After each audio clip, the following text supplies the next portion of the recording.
What's up, mob? Hey, how we doing? So I had Cheyenne Harmon on the show yesterday. He is the new Redline Arenacross champion, and he's going to Daytona. He's going to go head-to-head with the AMA Arenacross champion. We got first champion in Daytona.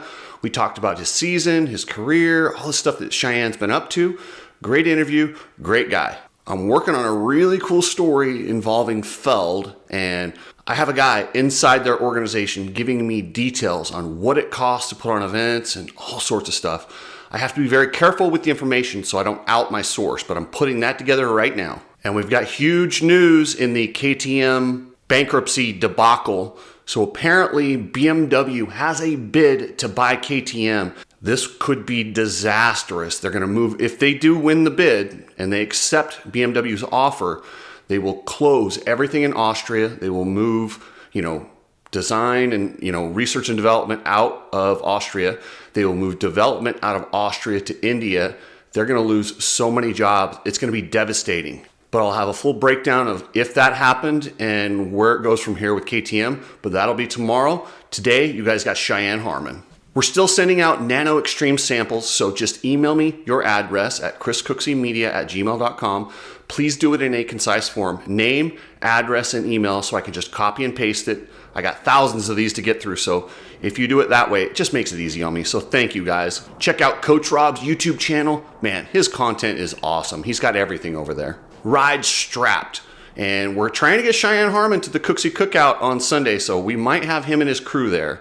Head over to Ride Strapped, get shirts, goggles, glasses. Precision Transport, the best shipping company in the business. These guys are great. Family owned. Hit up pretransport.com. Motobilia, the best high-end motorcycle memorabilia website out there. You can buy, you can sell. Check out motobilia.com. And Alias MX Gear. This is a very storied brand that is coming back. They got Justin Starling right now, so head over to Alias MX and see what they got going on. So thanks, guys. Let's get into this. You need people like me so you can point your fucking fingers and say, that's the bad guy. All right, guys. So I have the Arenacross champion with me, and I'm not talking about Vince Friese. I'm talking about the GT Arenacross champion, Cheyenne Harmon. What's happening, brother? What's up, man? Thanks for having me on. Good to see you as always. Yeah, so now you're the Arenacross champion, but you're not the AMA Arenacross champion. Explain to me, a lot of people don't know there's two different series. Can you break that down for me? Yeah, so there's two different series that are recognized that are so I run the GT series. We're on Fox Sports. GT series has been around for a little while. Kicker series is it was there for a little bit, and then it kind of got restructured to some new people, and I think it got branded with AMA. So we're basically two Arenacross series. I would say they're West Coast, we're more Midwest, East Coast kind of. So yeah, there's two series and two champs. So you've been doing this for quite a while, my man. Is this your first major championship? Yeah, I mean professional. This is the biggest one I've won for sure. It's a big one, man, because that, like I said, you had some stiff competition over there. Chase Marquier, dude, that guy's no joke in those tight races. I know Henry Miller was racing it a lot. Who else was in that series with you? Yeah, so you mentioned those guys, and Ben Nelko. Hicks was the defending champ for many years. He come and did around, and then you had Carter Gordon, and I was trying to think. Anton Nordstrom. He was running the series. He was good, and man, there's a handful of other guys that can hold their own pretty good in that series as well. So now you've raced Supercross. You've done all sorts of different stuff. What led you to Arenacross? Are you able to make a better living doing Arenacross? What's the reasoning behind that? Yeah, so I mean, I've kind of, I was one of the first guys to ever get their pro card through the Ricky Carmichael Road to Supercross back in 2013 when they introduced it. So that was my first year racing Arenacross. I raced the pro nights, but then I would race the amateur days as well that year. And then, so I qualified to go race the finals in Vegas, won the Pro Sport and Expert National Championship there in 2013. And then I did some 2014. I did the first, I think, 4 rounds. And at the 4th round, they used to do the lights class and then the AX class. I think it was round 4 in Greensboro, North Carolina. I got my first pro podium in the lights class. And then unfortunately racing amateur day next day. Man, it was one of those things, like things just finally clicked. I was on fire. I went down in the first corner of the main event for the amateur day and was working my way through the pack, and there was a slower rider that went down on a jump, and I hit him and went down. Then somebody hit me, broke my ankle. Ended up, long story short, breaking my ankle, losing my ride. Um, I was 17 years old, so I was pretty, like, no clue. Um, Team Faith called me. I got a fill-in ride, got to finish up the season for them, and then kind of begged them to race my first Supercross race in Houston. So this was 2014, and went to Houston and made the main event.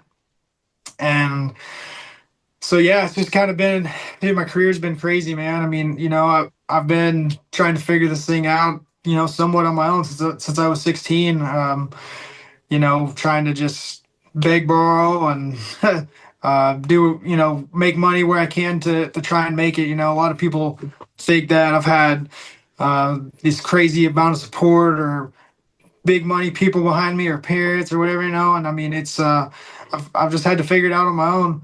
That year when I raced my first Arenacross race, literally I borrowed a bike the week before the first round I did, and I raced it at a local Arenacross before going to the big series that next weekend in Tulsa. And I was leading.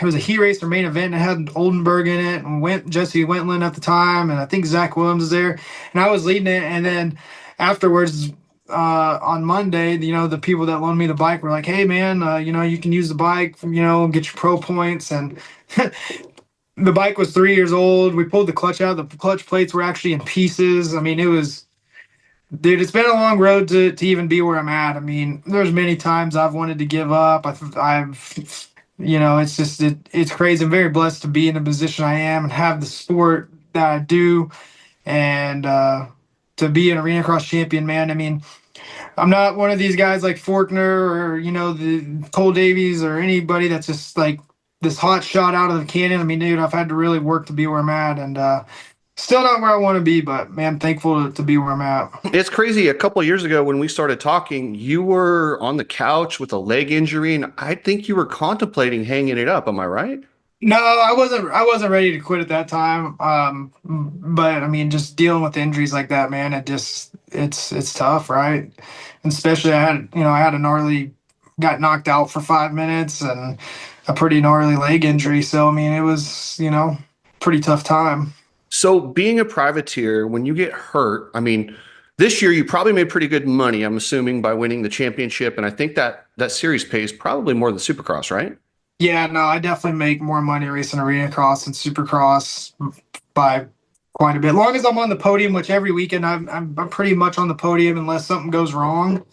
Yeah, I make a pretty good living racing Arenacross.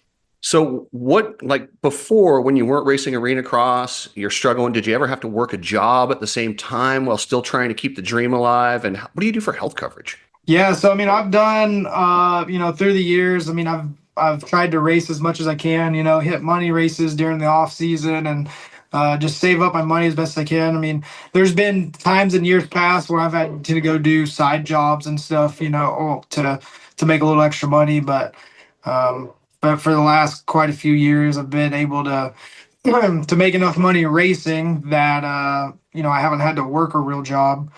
I mean, it's really tough to try to do both. I mean, it's kind of like you either got to be all in and race and be fully committed to that, or you just kind of need to do it for fun. I mean, I know there's some guys that can kind of do it, but for me, it's I'm either need to be all in, or if I'm going to get a job. The only time that I got a real job was when COVID hit. When we got shut down, I actually went to UPS and was loading semi-trailers in for about a month and a half. And it was actually funny. The day that we got the call, like, hey, we're going back racing, blah, blah, blah, I went in to work that shift, and all the guys, they were pretty cool. They understood I raced, and they pulled me to the side and they're like, hey, man, we know you're not looking to make a career here at the moment and what you're doing. So if when you go back to racing, we'll let you go and put you on good rehire stat. It'll be an easy. And I was like, well, perfect, because we're going back racing. I was like, so I need to be done by Friday. So yeah. Well, in chucking boxes at UPS, those guys worked their butts off. Did it help kind of stay in shape during Um, COVID? yeah, I mean, I guess you could say in a way, I mean, there's still nothing like racing or riding a dirt bike, right? But I was able to work the night shift there, so I was able to go ride, some private places during the morning, and then go there in the evening. And luckily, it was in that like April time, so it wasn't super hot, but it was just getting hot. But yeah, I mean, those guys, they work hard, and those semi trailers get hot. And those boxes, I mean, you get your chunking boxes that are 1 pound to 60 pounds, for hours on end. So yeah, no, it's a good workout too. The last Arenacross champion that I remember from Texas was Dennis Hawthorne. Are you the next one, or was there one in between there? Josh Demas, the last guy that from Texas. Yep. So that was a big personal thing. Josh was a friend of mine and a family friend, and man, I got just like that was my one of my heroes growing up, from Texas, the sheriff, man. He was the arena cross king. He'd come, I grew up racing off road, so he'd come out to the local off road races and make money and race. And so when he passed on, it became really personal to come win this championship. And so to win it, man, it was really awesome, and it meant a lot to a lot of people that are close to him. We brought it back to Texas, and yeah, so it was. There's a short list. There's Dennis Hawthorne, I think, Kent Howerton, Jason Langford, Josh Demuth, and then now me. Texas legend, dude. That's a good list to be on, Cheyenne. That's impressive. What team were you riding for this year? And is this the same team that you rode Supercross with last weekend? No, so this is actually my team. I put it all together. Firefly Aerospace. They're based out of Austin, Texas. They actually build rockets. They do payloads for NASA, and they got a lunar lander that's about to land on the moon on March 2nd that they launched in January. So yeah, no, I was able to last year was my first year truly trying to do my own program the right way. I've ridden for teams in the past and I've learned a lot from them, but I felt it was time, for me to try to step out and do my own thing, because there was things that I wanted to do different, and I wanted to ride Yamaha, and I wanted to use some different things where, some of these teams you ride for, you're kind of limited to what you can't do. And I just felt, for me that it was the best thing to try to step out on my own and do it. Did it last year at a pretty small scale. I mean, just enough money to get through the season. But this year we were able to grow it. We've got some great sponsors. I mentioned Firefly. We got Mountain Movers Logistics, Coltrane Energy Drink, Jones Power Sports, Yamaha. Those are our main ones. They're just been awesome. Mountain Movers provided us an awesome sprinter van to travel in, and man, our pit setup looks great. The bikes look great every weekend. My mechanic Chase, he also owns IMGN Design Co.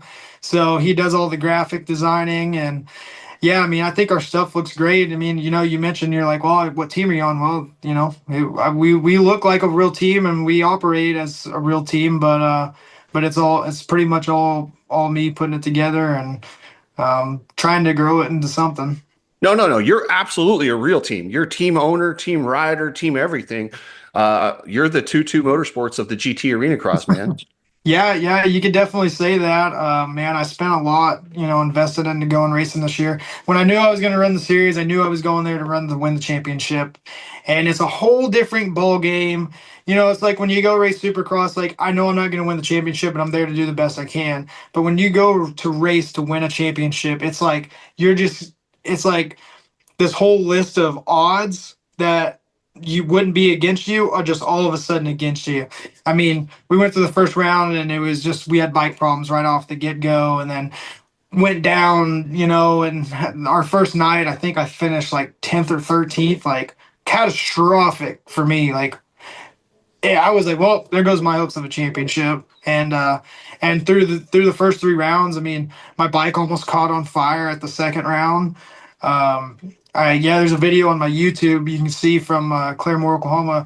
I'm on the line for the head-to-head final with Henry Miller, and right before the gate drops, my bike just goes up and a crazy amount of smoke. So I ended up having to ride my backup bike the first 3 or 4 weekends just because we kept having issues. But luckily got those worked out.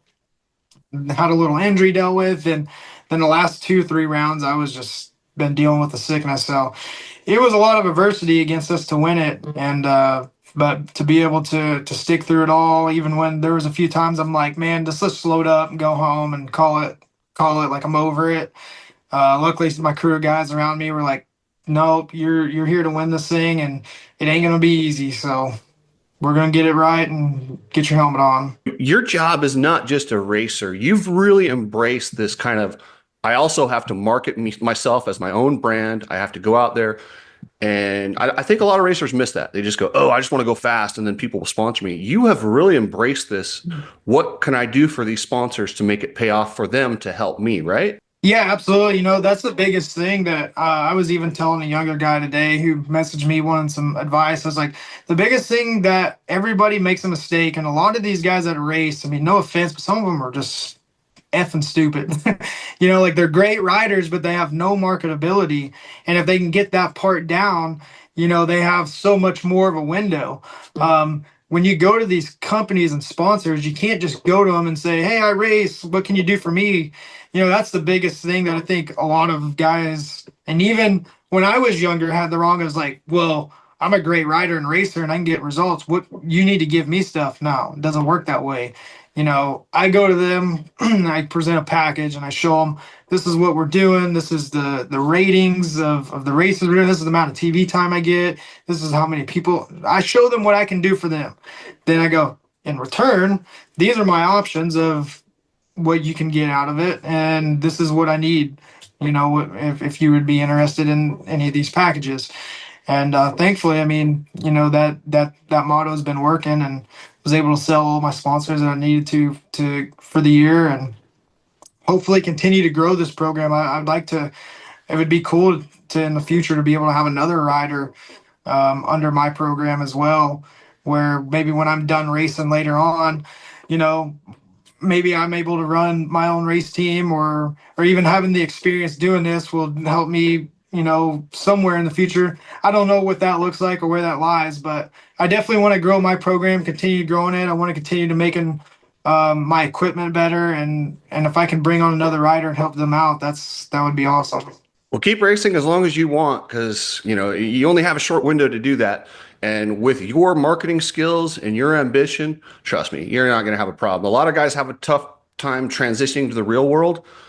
You're kind of in the real world already. You've already got the skills that most kids, strive to find. You've already got it while you're still racing. Now it's just kind of balancing that and making sure that you now you got to defend the plate. You win the plate, but defending it is a hard thing, right? Yeah, I've been thinking about that a little bit. I mean, I really haven't even had time for this championship to set in because, I mean, we won it and we came right home, and then I got hit with the flu hard last week. I mean, probably if it was not the worst sickness I ever had, it's definitely top three. I don't even know how I rode Saturday. I mean, even Saturday morning, I was like, I was telling everybody, I was like, I don't think I'm gonna ride. Like, I'm gonna go to the race, but I don't know that I'm getting on the bike.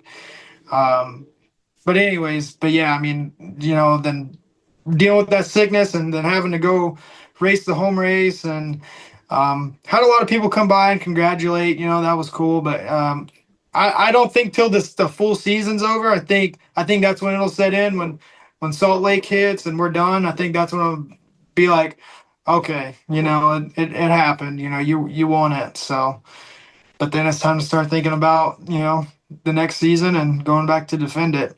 Well, I think it's going to be pretty good feeling when you pull up next year with those number ones on and a red number ones at that first race, right? Yeah, we had the championship bike on display this weekend and had the number ones on it, and it was definitely cool, man. It was definitely cool to see, and even a few times I had to look and I was like, okay, yeah, no, that's my bike. I won that. So no, it's cool. But yeah, to defend it's gonna be a whole different story, but I've done it once, I can do it again. 100%. You always get better with that number one on there. And once you've been champion, you just carry yourself a little different. And that I'm stoked for you. So now you've got the championship in the GT Arenacross series. You raced last weekend. What's on the agenda for you the rest of this year? Yeah, I mean, I'm going to pretty much finish out Supercross. We're going to go to Daytona this weekend. I'll actually race the other Arenacross series on Friday night, and then race Supercross Saturday, and then yeah, I think the only round at the moment, there's two rounds I may miss, which would be Alabama and Seattle potentially. But other than that, the plan is to finish out Supercross. No real plans of outdoors at the moment. Just gonna see what the budget looks like when Supercross is over. I mean, the indoor season's my main focus. That was my deal with all my sponsors. So I definitely don't want to go ask for more money. It's like I tell everybody, I'm like, when you get a deal, my deal with you is whatever our agreement is. I'm not going to come to you in 6 months and be like, hey, man, I need more money. No, I don't work that way. What our agreement is that's our agreement. And, it's my job to budget that to get us through and pay the mechanic that I have. And, I mean, everything comes out of my account, the hotels, the entry fees, if we break apart, the diesel, the repairs, any single food, just any single thing, it comes out of my account, right? So yeah, far as the summer goes, really just look like what the bank account looks like after the season. Wow. So we're going to see champion versus champion. Are you excited to go head to head with Vince Freezy? He's already clinched his title. You're the champion. Now we got GT versus Kicker Arenacross and Daytona in the final. Have you thought about that at all? Yeah, a little bit. It's kind of one of those things. Vince is a world-class rider, and he's a tough competitor.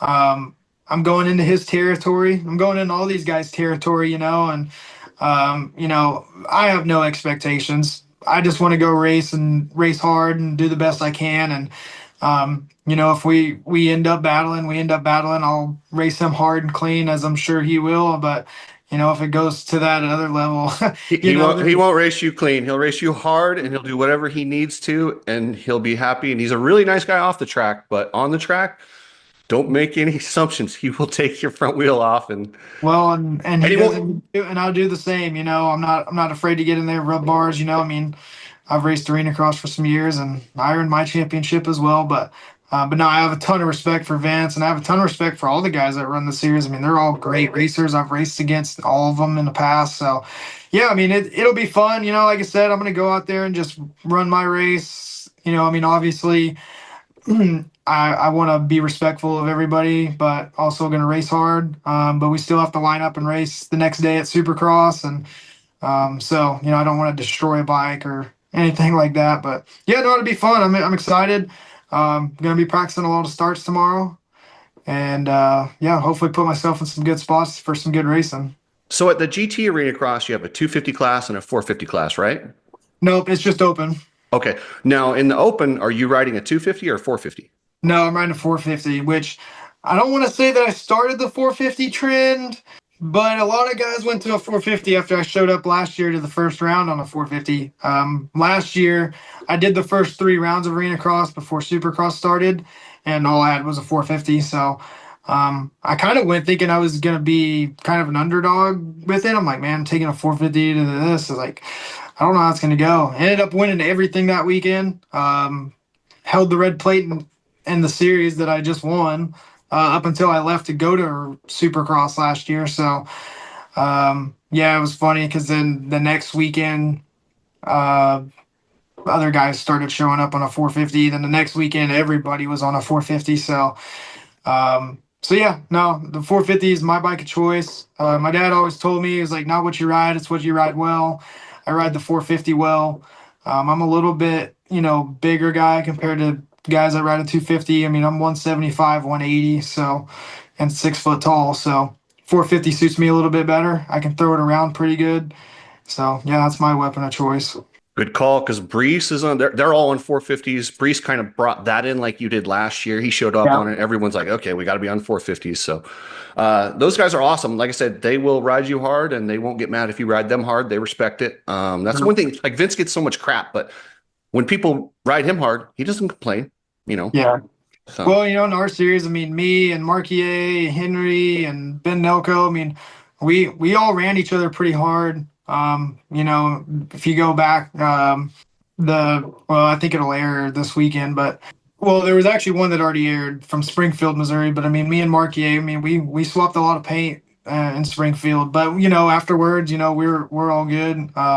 Me and Chase are kind of buddies off the track, so it's kind of one of those things like you're coming in, you get hit, and you're like, okay, that's how we're gonna race. Then you kind of go back, but long as there's no T-boning and deliberately taking somebody out, we're all pretty cool with it. Um, it's when you start trying to hurt somebody or actually taking them out, it's kind of when you start seeing red.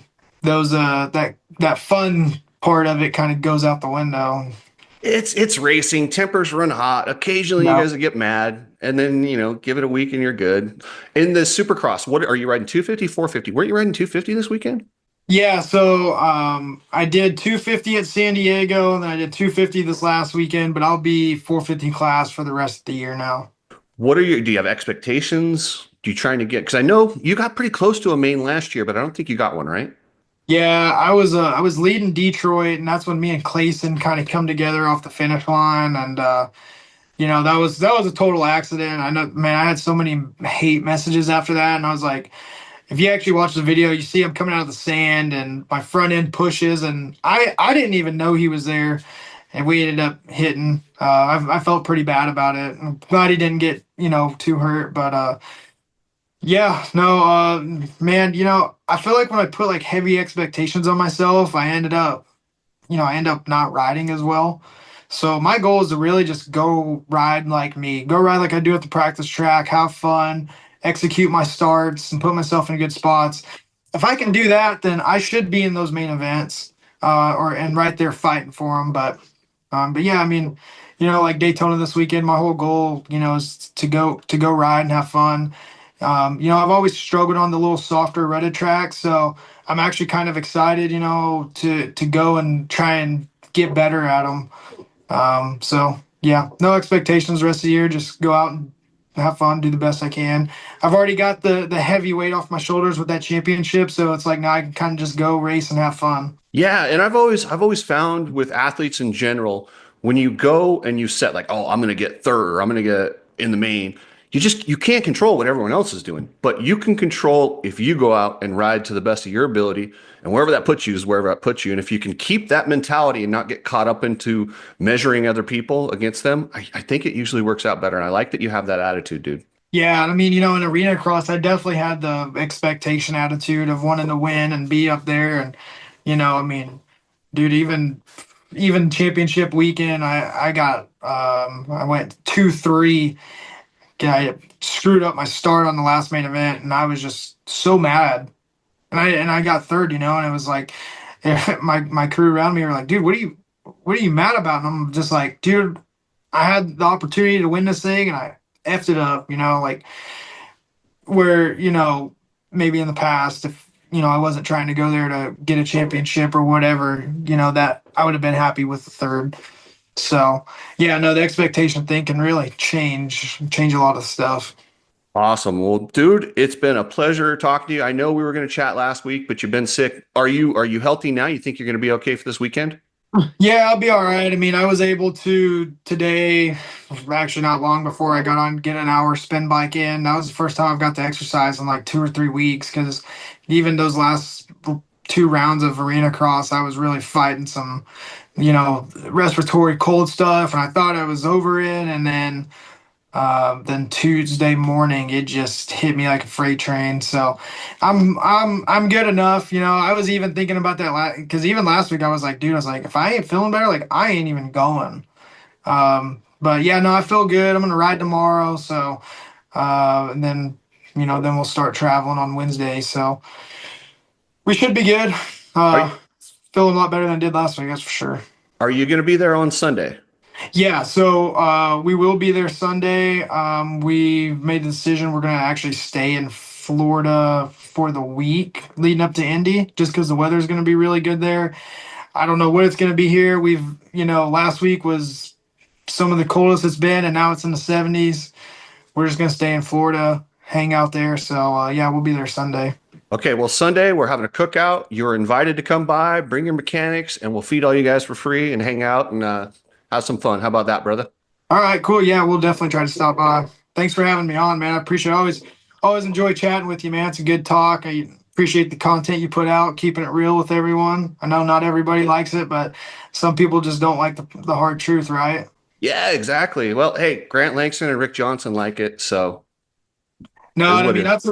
that's a whole other conversation, But yeah, I mean, no, it's it's good. We need you, to be putting that stuff out there because I mean, there's a lot of good in this sport, but there's also, a little bit of a dark side too, and it's good for Well, people to know about both. I see how hard guys like you and all the other guys racing arena cross and privateers, you bust your ass and you put your ass on the line every weekend. I don't think these people that work for the circus company, they don't understand. Every time you go out there, you could have life-changing consequences. And yes, you choose to do it, but that doesn't mean you shouldn't be treated to where you should be treated like the professional athlete that you are, and that's all I'm asking for. I just want you guys to be treated like what you provide. That's all I want. It's like when I go race overseas, like Brazil or Europe. I mean, dude, if I go race over there full time, I would. I mean, they treat us like we are freaking Motley Crue. I mean, people go nuts. I mean, like even just example when I went rode for the 595 team in Brazil. I mean, just they're just like whatever you need, whatever you want to eat. Just like what do you need? It's just crazy where kind of here you're it's like whatever, but Well, yeah, you watched enough of my stuff. I don't need to go into it, and I don't want to drag you into it because anytime I talk about stuff like that, you'll get backlash. So we're gonna leave that alone. But I will see you Friday at Arena Cross, and yeah, hopefully Sunday, come out barbecue. We'll feed your crew. So, cool. any, Sounds good. Yeah, any, come by and see us Friday. anyone you want to thank or anything you want to get off your chest before I let you go? Yeah, just a big thank you to Firefly Aerospace, Mountain Movers Logistics, Jones Power Sports, Yamaha, Durant, Oklahoma, Coltrane Energy Drink. They're based out of Missouri. They're some hardworking people, and they really help out the program a lot. And they actually, I'm not big on energy drinks, but when I got my deal with them, I was like, I'm gonna try it. I actually like their stuff. Every now and then, I do drink it from time to time. I mean, it is that good. So check them out. You can order their stuff online. I think they're in stores up in Missouri, Kansas, kind of the Midwest. They're starting to branch out and get more. David MX Culture. I don't know if you've noticed the gear we're doing this year, but we've done some completely custom stuff, doing our own thing. So that's kind of been turning out cool. Chris Duke, that dude's been coming to all the races, and just being there to support and help in any way you can. We appreciate him. Brandon at Circle B Outfitters, Rich the Roofer, just all the companies that I wear. I know I'm forgetting some, but yeah, no, just all those people that make it possible. I mean, literally without them, there's no way I would even be able to go race. So, but yeah, but other than that, no, man, I again appreciate you having us on, giving me time to kind of share a little bit. And anytime you have any opens, man, come back on, talk more. Dude, you're always welcome. You got an open invite. Anytime you want to hit me up, you got something to say, you call me and we'll get you on, brother.